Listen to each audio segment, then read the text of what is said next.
변호사님 진짜 충격적인 사건을 들었는데요. 용인에서 일가족 살인 사건이 났다고 하더라고요. 아, 이게 심심치 않게 들려오는 사건인 것 네네. 같아요. 종종 발생을 하죠. 경기도 용인에서 발생했던 네. 사건이고요. 56세 남성 이 씨가 80대 부모님, 네. 50대 아내, 10대와 20대 딸, 두 딸까지 일가족 5명을 현장에서 살해한 사건입니다. 뭐 어린 애들까지 이제 데리고 가는 경우들은 좀 들었는데 나이대가 사실 그렇죠. 20대면 사실 자립을 할 수도 있는 나이기 그렇죠. 때문에 잘 이해는 안 됩니다. 가족들에게 수면제를 먹였다고 하고요. 그리고 현장에서는 모두를 죽이고 나도 죽겠다라는 네. 취지의 메모가 발견됐다고 합니다. 이게 배경이 무슨 일이 있길래 이런 극단적인 보통은 이제 가정 내에서 불화가 있다든지 네네. 이런 경우에 발생을 하는 사건인데 이건 좀 특이한 게요. 이분이 광주에서 민간 임대 아파트를 분양을 네네. 하겠다고 하면서 투자자 200여 명한테 약 60억 원, 굉장히 큰 돈이에요. 네네. 투자를 받았어요, 계약금으로. 근데 사업을 제대로 추진하지도 않았고 결국에는 사기로 고소를 당한 거죠. 그래서 경찰 조사에서는 가족들에게 채무를 떠안게 할 수 없었다라고 진술을 했다고 해요.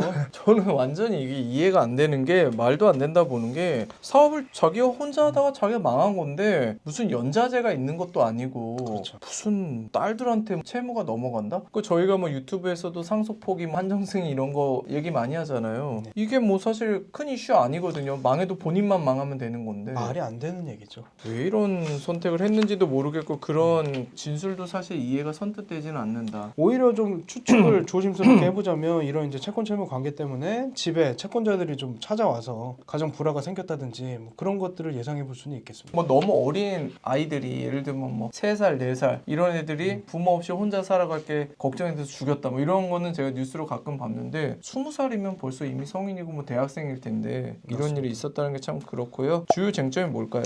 크게 두 가지입니다. 일단 첫 번째로 이 가해자, 피의자가 분양 사기 혐의가 인정이 되는지 그 네네. 실체는 무엇인지, 두 번째로는 살인범행의 동기 그리고 책임이 어느 정도까지 네. 인정이 되느냐 이 두 가지라고 볼 수 있겠습니다. 관련해가지고 가해자 이 씨가요 2년 후에 입주 가능하다, 그리고 100% 보증금이 환급된다, 그리고 허그 보증에도 가입이 되는 상품이다, 이런 식으로 정보를 흘려서 투자자들을 모았고요. 네네. 실제로는 부지의 30% 정도밖에 취득을 못한 상태라고 이게 해요. PF 사업 해보신 분들은 아시겠지만 땅을 사도 어려운데 땅의 30%만 샀다는 거는 삽도 못 퍼보고 그냥 끝났다는 거잖아요. 그럼요. 언제 시작을 할지도 모르는 상태였던 거죠. 네네. 그리고 이제 사업 구조에도 좀 문제가 있었는데요. 협동조합형 민간 임대주택 구조를 택했는데 정식 조합 설립 인가도 안 받았는데 네네. 발기인 모집만 된 상태였다고 네. 해요. 그러면 조합도 없는 상태로 돈부터 받은 구조였다는 그쵸. 거고, 이 단계에서는 출자금 반환받기도 쉽지 않거든요. 네. 계약을 해지를 하더라도 돈을 돌려받기 어려운 구조고, 이런 구조적인 허점을 오히려 악용한 그런 사례가 아닌가 싶습니다. 저는 신기한 게 어쨌든 돈을 60억 정도는 받은 거잖아요. 이게 제대로 쓰이기나 했는지도 궁금해요. 60억 받은 돈이 30% 부지를 확보하는 데 쓰였던 건지 뭐 이런 것들은 경찰 수사를 통해서 좀 밝혀져야 될 부분이 아닌가 싶어요.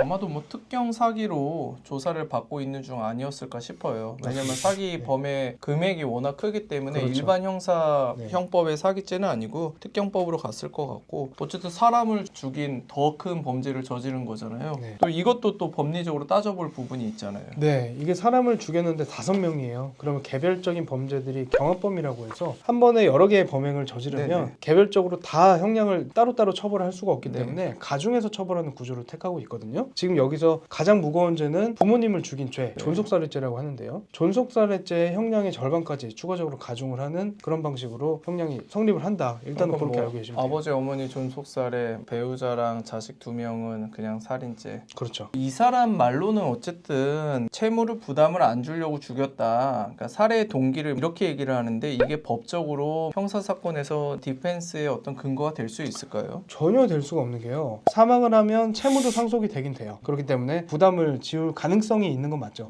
근데 우리나라 상속제도는 굉장히 합리적이게도 단순 승인 이외에도 한정 승인이나 상속 포기 제도를 그렇죠. 운영을 하고 있잖아요. 사실 어렵진 않거든요. 특히 상속 포기는 굉장히 쉽죠. 네, 피상속에 돌아가시고 나서 3개월 이내에 하면 되는 거잖아요. 맞아요. 딸들이나 아내분 입장에서는 한정 승인이나 상속 포기를 하면 그만인 문제이기 때문에 네네. 채무 부담이 있을 거라는 걸 예상했다고 보기에는 어렵죠. 그런 얘기 있잖아요. 이런 기사 댓글들에 보면 죽으려면 혼자 죽지 왜 그러냐. 저희가 뭐 자살을 하라 이렇게 얘기할 수는 없지만 극단적인 선택들을 한다 그러면 그때 뭐 자식들까지 데리고 가는 사람은 없는데 왜 이런 선택을 할까요? 사실 살인의 동기를 파악하기는 쉽지는 않죠. 제가 아까 처음에 말씀드렸던 것처럼 채무 때문에 때문에 가정 불화가 발생했을 가능성이 네. 있다. 이게 저는 제일 크다고 보고요. 네. 두 번째로 요거는 좀 조심스럽긴 한데 이 사람이 가족들을 살해하고 잠적하는 것을 사건 해결에 돌파구로 생각을 한 건 아닌가 이런 의심이 사실 강하게 들긴 해요. 사실 상상하고 싶지는 않습니다. 그랬을 가능성이 있어 보이는 게 설명이 안 되잖아요. 네. 죽인 이유가 설명이 안 돼요. 네. 그러니까 뭐 단순하게 네. 생각하면 뭐 자식들이나 가족들이 자기가 죽어도 이 부채를 떠안아서 너무 힘들게 평생 살아가느니 그렇게 사느니 죽는 게 낫겠다 본인이 그냥 판단해서 죽였다 이런 것 같은데 가족도 어떻게 보면 남일 수도 있잖아요. 그 개인의 어떤 삶을 한 사람이 그냥 무참하게 끝냈다라는 게 특히나 보면 그 어린애들 사건들도 슬프지만 10대, 20대 딸들은 살아갈 그 세월이 정말 많은 건데 왜 이랬을까? 그리고 아무리 아버지라 그래도 자식들의 삶을 결정지을 수 있는 그런 권한도 없는 거잖아요. 수면제 그렇죠. 먹여서 죽였다라는 게 그렇죠. 영문도 모르고 세상을 뜬 건데. 네, 아니, 엄청 치밀한 거 아닌가 싶은 거예요. 그렇죠. 수면제 처방을 또 받았을 거고 그 수면제를 먹는 데다가 타서 넣었다는 그렇죠. 거잖아요. 결과적으로는 극단적인 이런 선택을 했는데 이 사람은 재판을 받아야 될 거 아니에요. 그렇죠. 구속된 상태에서 3명에 대한 살인죄와 2명에 대한 존속살인죄 혐의로 기소가 될 겁니다. 형량은 제 생각에는 검찰에서 사형을 구형하고 법원에서는 무기징역을 선고하는 네. 정도가 나오지 않을까 싶습니다. 네, 저도 무기징역이 나올 거라고 보고요. 기존 사건도 기존 사건인데 제가 봤을 때는 이런 계획적인 부분들 메모도 하고 맞아요. 뭐 그런 부분들 보면 심신미약이나 이런 걸 주장할 것 같은데 하겠죠. 네. 아마도 뭐 변호사도 선임이 쉽지는 않을 것 같아요. 결국에는 국선 변호사. 네,